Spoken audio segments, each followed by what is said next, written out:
मित्र संकट में है तो वहां तुम्हारा ज्येष्ठ भी संकट में है अर्जुन।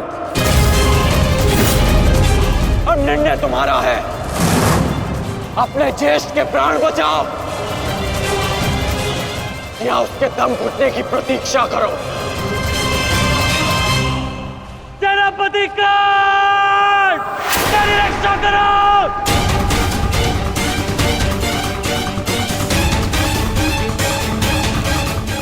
संभव।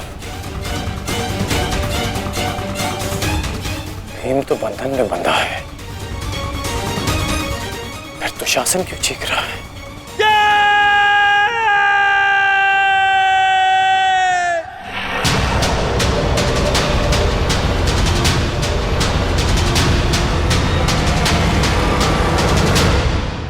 तुम ये सोच रहे हो ना कर्ण कि विकोदर भीम तुम्हारी पाश से कैसे निकल गए? कदाचित तुम भूल रहे हो कि विकोदर भीम पवन पुत्र है और पवन को कौन रोक सकता है?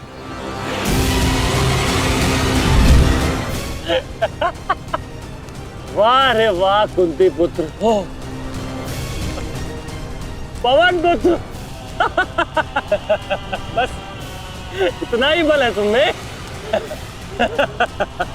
बुलाओ बुलाओ अपने भाइयों को यहाँ।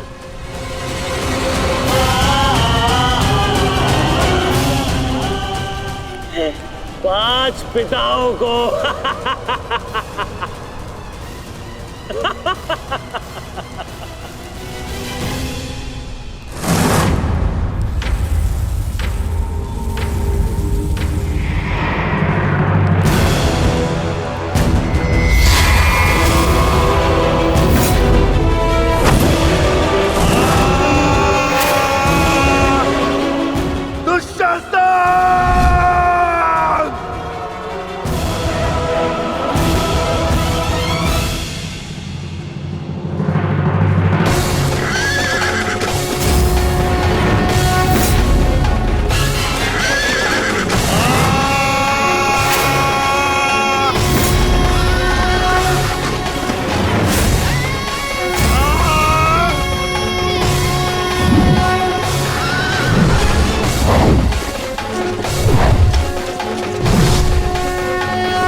क्या कहा था तुमने?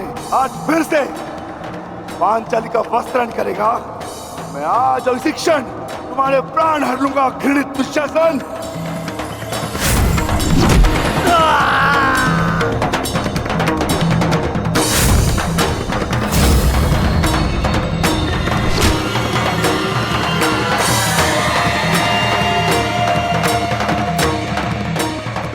इसी भांति तुम पांचाली के केश पकड़कर युद्ध सभा में लाए थे ना?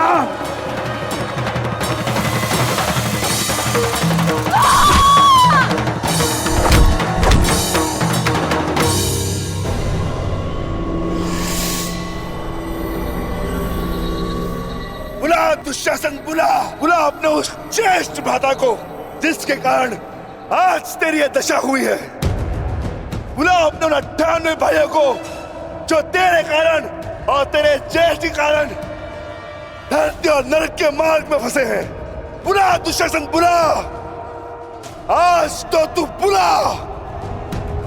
तुझको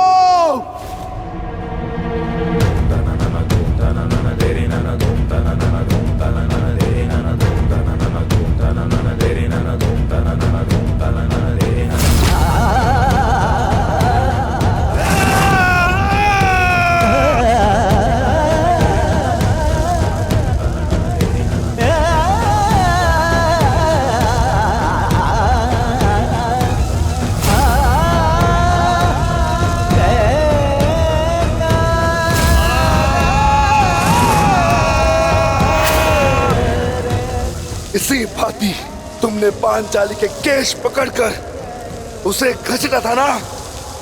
चल दुशासन।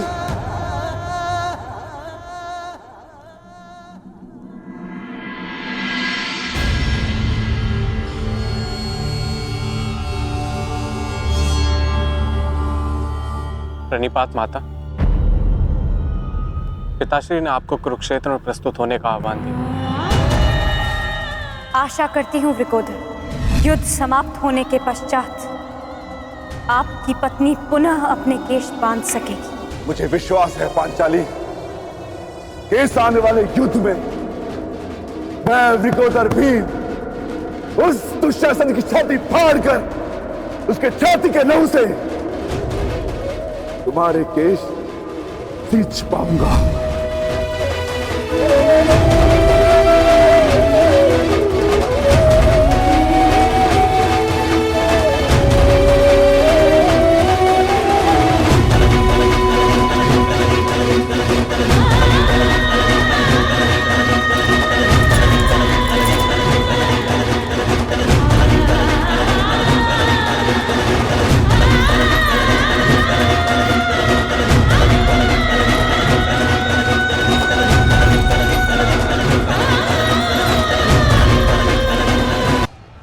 भ्राता भीम की पुकार का अर्थ तो समझ रहे हो ना दुर्योधन? आज तुम्हारा 99वां अनुज भी जीवित नहीं बचेगा। जिस प्रकार उस युद्ध सभा में हम कुछ ना करने के लिए विवश थे, आज उसी प्रकार तुम अपने अनुज की रक्षा ना करने के लिए विवश हो। विवशता क्या होती है उसका भान आज होगा तुम्हें। तुम्हारा अंत करने से पूर्व तुम्हें तुम्हारे किए कुकर्मों का भान कराना आवश्यक है दुर्योधन। हम तो उस दिन विवश थे, किंतु मैं तुम्हें एक अवसर देता हूं। सूर्य अस्त होने में अभी 2 घड़ी शेष हैं और तुम्हारे अनुज के पास भी।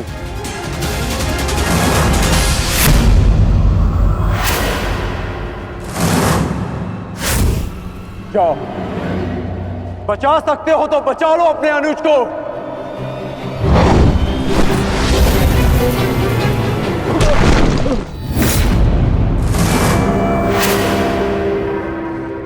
जाओ दुर्योधन, दौड़ाओ अपना रथ और बचा लो दुशासन के प्राण। कर चलो।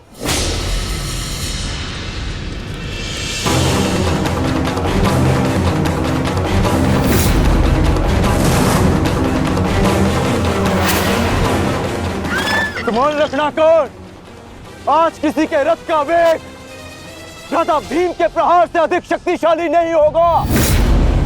आज पांचाली के अपमान का प्रतिकार लेने से कोई नहीं रोक सकता भ्राता भीम को।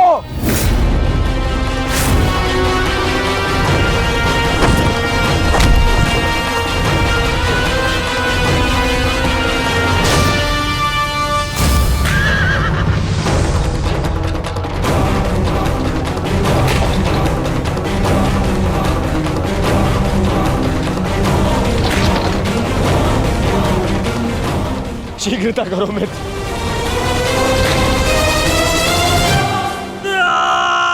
चीखो दुशासन चीखो, इतना चीखो कि अंधा युग तुम्हें सुन तो सके कि जिन्हें द्रौपदी का क्रंदन दिखाई ना दिया उन्हें तेरा ये रुदन सुनाई तो दे। चीखो दुशासन कि संसार को संदेश मिले कि क्यों किसी स्त्री का अपमान नहीं करना चाहिए। एक नारी के टूटे हुए दर्प के टुकड़े जब छाती में चुभते हैं तो कैसा लगता है। गति बढ़ाओ मित्र, मेरा अनुज संकट में है।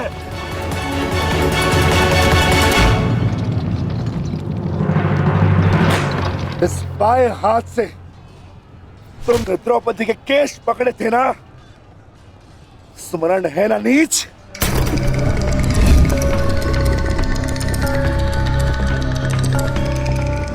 तुमने पांचाली का नहीं समस्त नारी जाति का अपमान किया है। आपको तुम्हारे धड़ पर रहने का कोई अधिकार नहीं।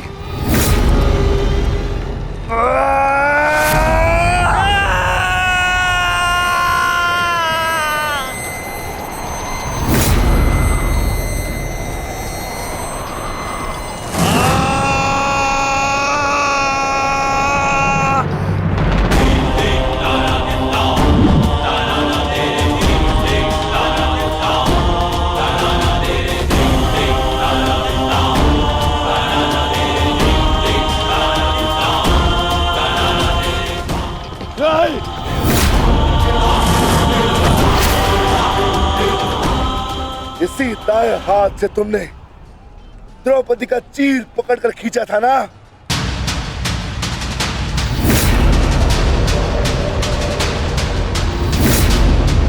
अब चीर क्या, तुम लीर भी नहीं खींच पाओगे।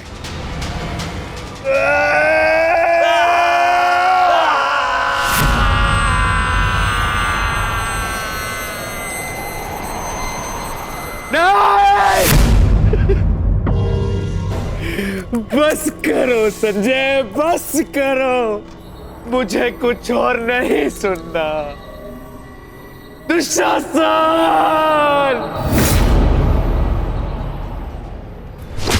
इसी छाती को पीट पीट कर तुमने पुरुषार्थ का ढोल पीटा था ना, अपने पुरुष होने का दम भरा था ना। अब मैं पीटता हूं तुम्हारी छाती।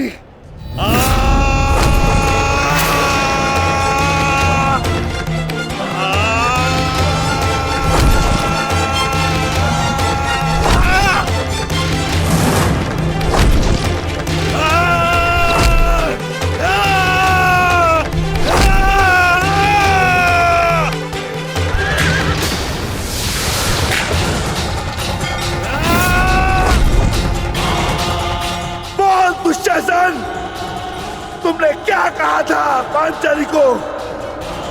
बोल, तुमने क्या कहा था पांचाली को? वैश्या! बोल दुशासन, फिर से बोल।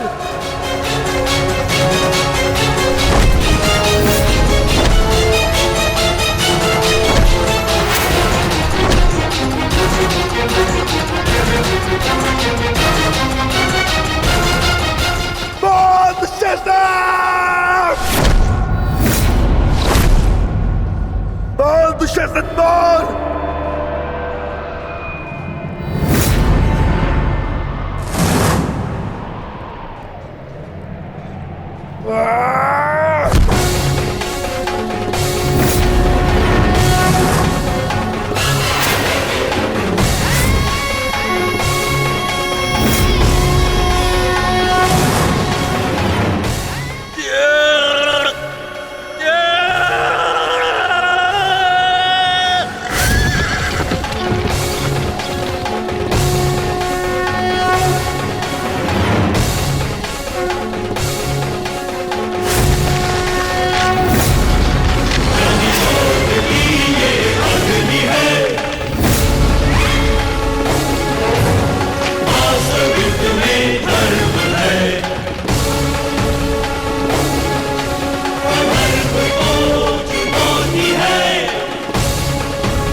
मैं पांडुपुत्र था, मैं देवपुत्र था। तुमने मुझे क्या बना दिया दुशासन?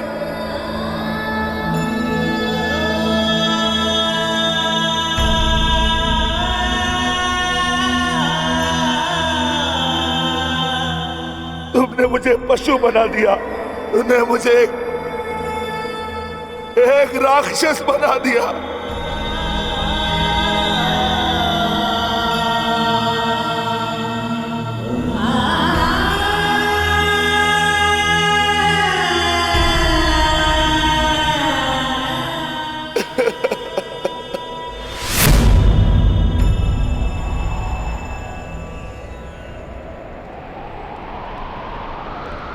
मैंने अपनी प्रतिज्ञा पूर्ण की पांचाली, परंतु मेरे प्रश्न का उत्तर पूर्ण नहीं हुआ। क्यों मुझे ऐसे युग में जन्म लेना पड़ा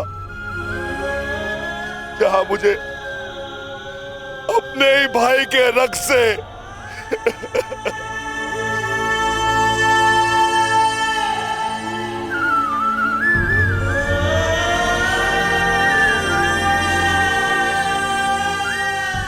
ऐसा क्यों हुआ पांचाली? ऐसा क्यों हुआ?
देख रहे हो युवराज दुर्योधन,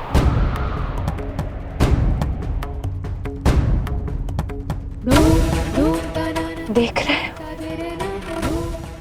अंगराज कर्ण, ये लहू, ये रक्त, ये 5 गांव ना देने का मूल्य नहीं।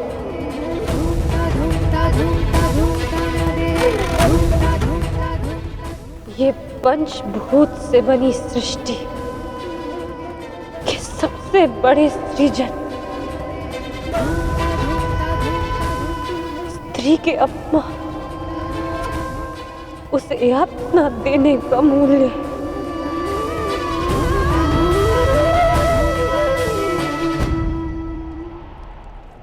एक स्त्री, एक माता, एक पत्नी का जब जब अपमान होगा,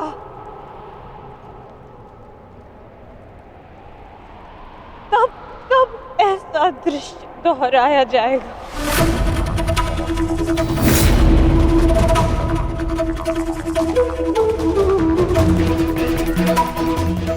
तब तब ऐसा दृश्य दोहराया जाएगा दुर्योधन।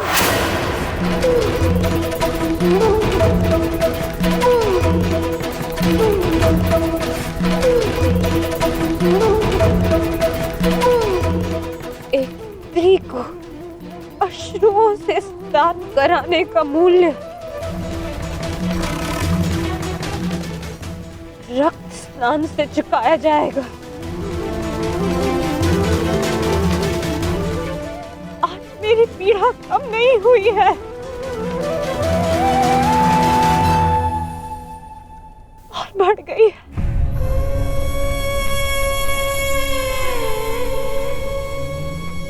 इस संसार में किसी को भी द्रौपदी जैसा भाग्य ना मिले, जिसे अपने ही कुल के सामने, अपने ही कुल के पुरुषों के हाथों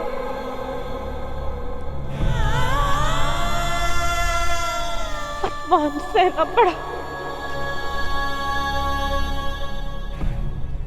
और अपने ही कुल के वंशजों के रक्त से स्नान करना पड़ा।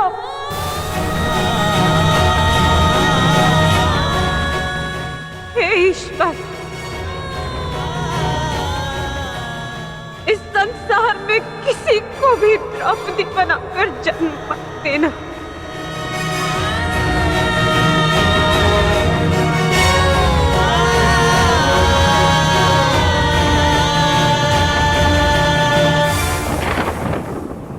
आपके लिए अपने प्राण देकर प्रसन्नता होगी मुझे, क्योंकि मेरे माता पिता ने आज तक मेरा मुख नहीं देखा, और मेरे लिए आप ही मेरे पिता और आप ही मेरी माता हैं। मेरा भाई, मेरा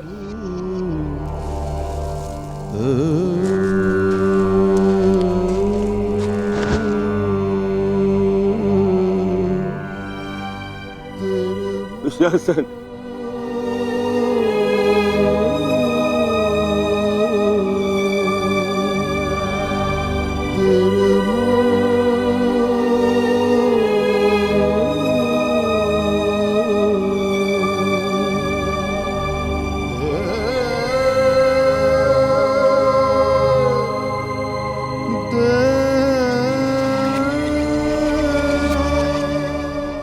उठ जा, उठ जा, देख युद्ध समाप्त हो गया है। तेरी बुझाए, तेरी बुझाओं के बल के सहारे ही तो मुझे संसार पर राज्य करना था।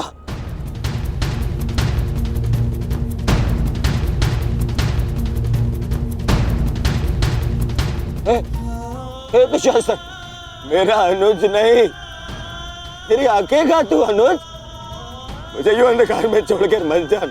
अनुज, मैं हमारे पिता के भांति अंधा हो जाऊंगा, अंधा हो जाऊंगा। चलो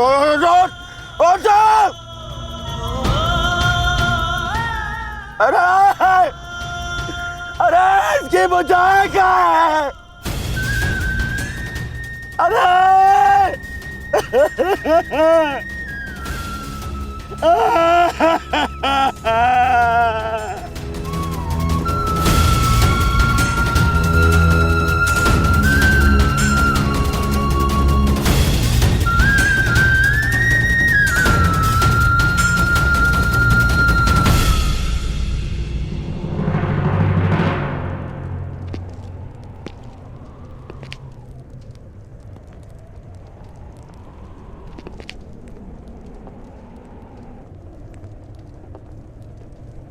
कदाचित तुमने अपने अनुज दुशासन की भुजाओं के बल से ये संसार जीतना चाहा होता दुर्योधन। नारायणं नमस्कृत्य नरं चैव तो आज सारा संसार तुम्हारा दास होता, किंतु नहीं, तुमने इसकी भुजाओं के बल से एक स्त्री का वस्त्र हरण करना चाहा दुर्योधन। कदाचित तुमने इसकी दुर्जयता के बल से तीनों लोकों पर शासन करना चाहा होता दुर्योधन, तो आज तुम्हें वो भी मिल जाता, परंतु नहीं, तुमने ऐसा नहीं किया दुर्योधन। तुमने अपने अनुज दुशासन के मन में कुटिलता और कुचक्र का षड्यंत्र रच दिया। कदाचित तुमने अपने नेत्रों को उचित मार्ग दिखाया होता दुर्योधन, परंतु तुमने अपनी उन आंखों से महाविनाश का स्वप्न देखा।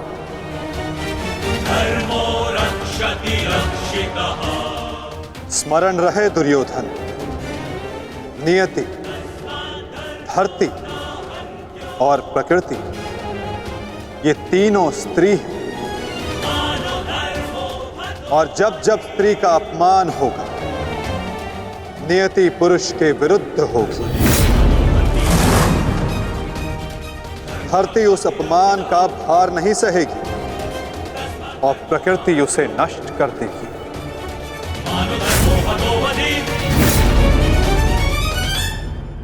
क्यों खेला तुमने जुआ दुर्योधन?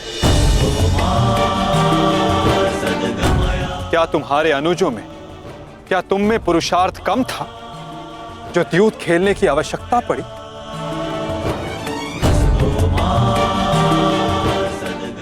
इसी द्यूत के कारण एक स्त्री पहले अपने ही अश्रों में नहाती है और अब अपनों के ही रक्त से।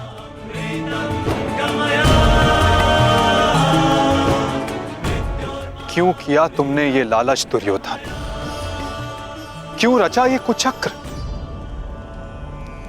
इसी द्यूत, इसी कुचक्र, इसी लालच के कारण रचता है ये युद्ध, ये महाविनाश, ये महाभारत।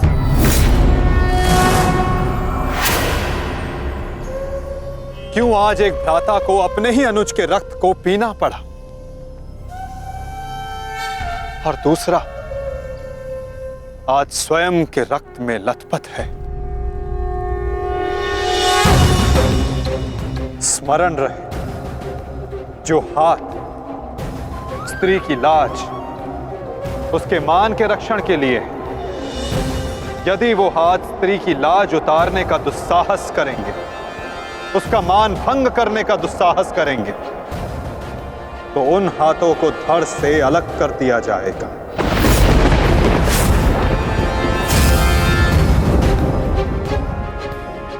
जो वस्त्र हरण करेंगे, उनका प्राण हरण होगा। जब जब किसी की आंखें अनुचित होता देखना स्वीकार करेंगी, तब तब उन आंखों को बंद होना होगा।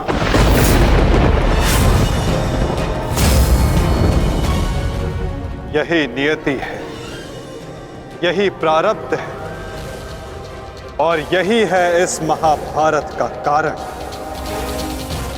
और निवारण।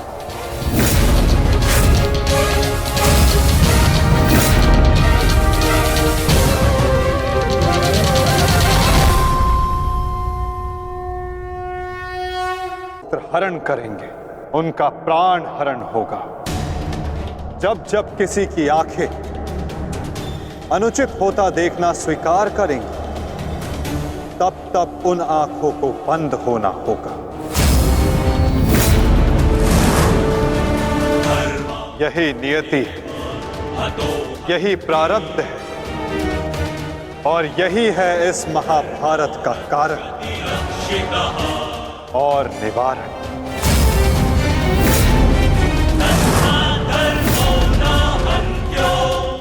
अधर्म की ओर धर्म के बढ़ते बाणों को रोकने का प्रयास करने वालों को बाणों की शैया पर विश्राम करना होगा।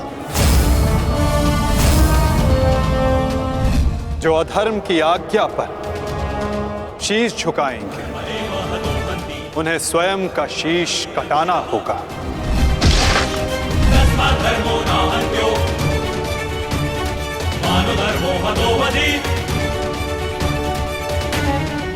अधर्म को ना किसी का कवच बचा सकता है, ना ही किसी के बाण। ऐसा कोई रथ नहीं जिस पर अधर्म चढ़कर अपने लक्ष्य तक पहुंच सके। ग्रास लेगी ये धरा उस अधर्मी को भी, और अनचाहे उसका साथ देने वाले के रथ को भी, जो एक झूठे वचन के लिए सत्य के चक्र के समक्ष आकर खड़ा होगा, उसे स्वयं सत्य के चक्र के साथ धंसना होगा। तदात्मानं सृजाम्यहम्।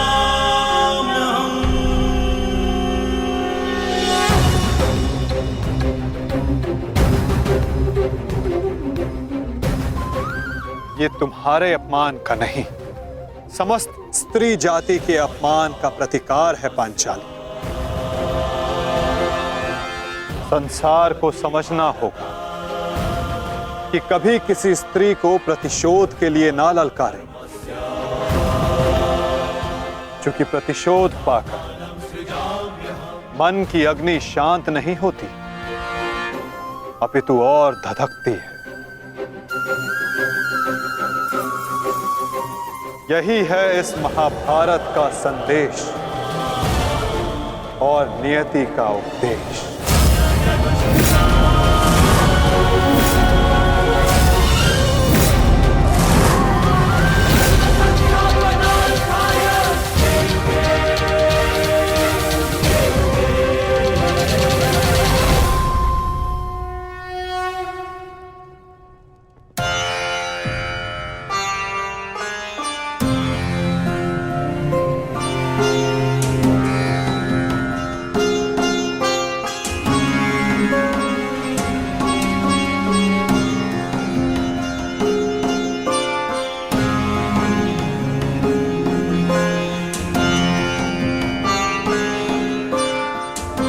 अपने आप को संभालो मित्र, एक योद्धा को रोकर विदा नहीं करते।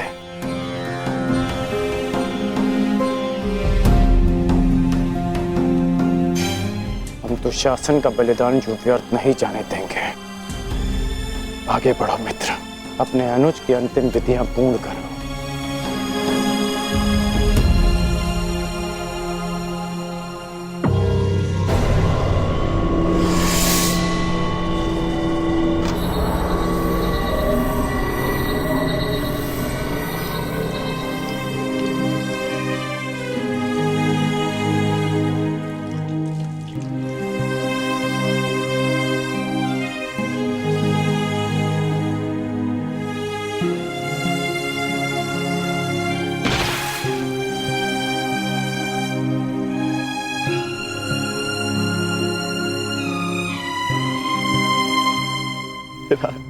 अच्छा, प्रेहि प्रेहि पतिभिः पूर्वैर्भिर्यत्र न पूर्वे पितरपर्युः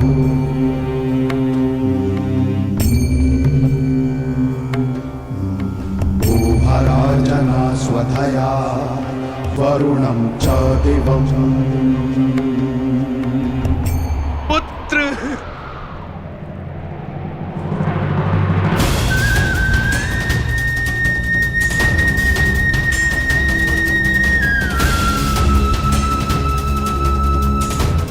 क्यों?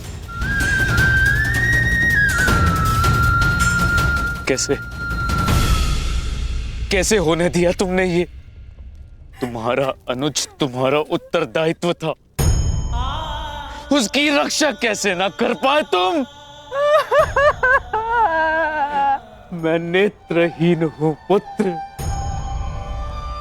परंतु ऐसा प्रतीत होता है जैसे किसी ने मेरा एक नेत्र छीन लिया है।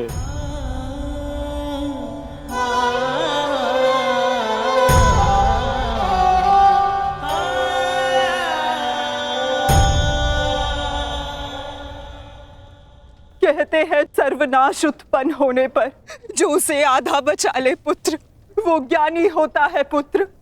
मैं अपने 99 पुत्रों को तो खो चुकी हूँ, परंतु मैं अपना अंतिम पुत्र नहीं खोना चाहती,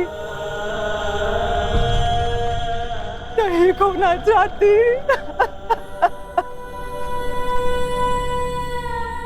बंद कर दो ये महाविनाश दुर्योधन, और लौट चलो। किसी को तो रहने दो जो हमारा पिंड दान कर सके।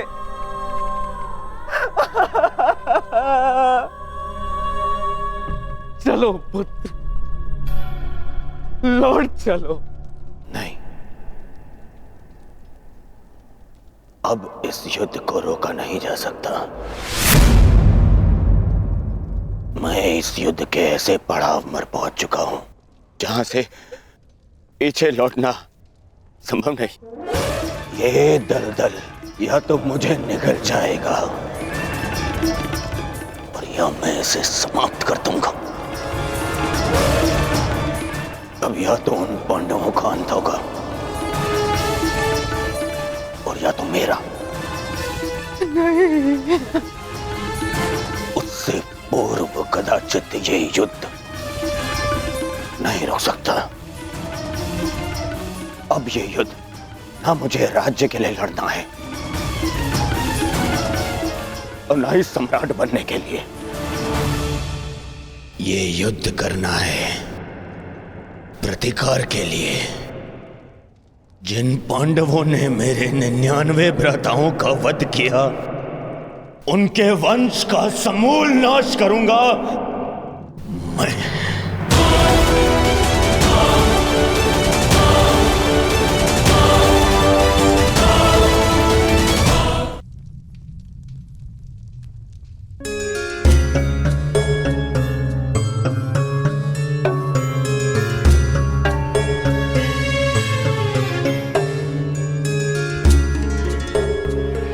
किस चिंतन में डूबे हो युधिष्ठिर?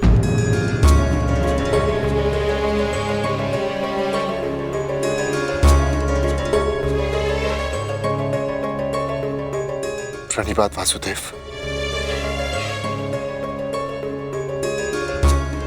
तुमने मेरे प्रश्न का उत्तर नहीं दिया युधिष्ठिर। हाँ वासुदेव, मेरा मन अशांत है। बुद्धि पर जैसे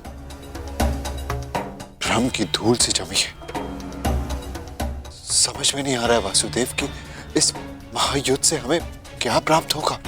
आश्चर्य, धर्मराज के मन में ऐसा असमंजस। वासुदेव, मैं आपसे निवेदन करता हूं कि मुझे धर्मराज कह के मत पुकारिए। इस धर्म युद्ध में बिखरे अधर्म की छींटें मुझ पर भी पड़ी हैं। मैं धर्मराज कहलाने योग्य नहीं हूं वासुदेव। युद्ध में शरीर और सेना के बल से अधिक महत्वपूर्ण आत्मबल होता है युधिष्ठिर। और इस प्रकार युद्ध के मध्य में सम्राट का मन दुर्बल पड़ जाए, ये उचित नहीं है। तुम ये मत भूलो युधिष्ठिर कि ये महायुद्ध केवल तुम्हारा नहीं है, ये संपूर्ण भारतवर्ष की उस प्रजा का भी है जो न्याय चाहती है, जो अधर्म से मुक्ति चाहती है, जो तुम्हें हस्तिनापुर का योग्य उत्तराधिकारी मानते हैं, जो तुम में भारत का योग्य सम्राट देखते हैं। इस युद्ध में तुम्हें सम्राट बनते देखने के लिए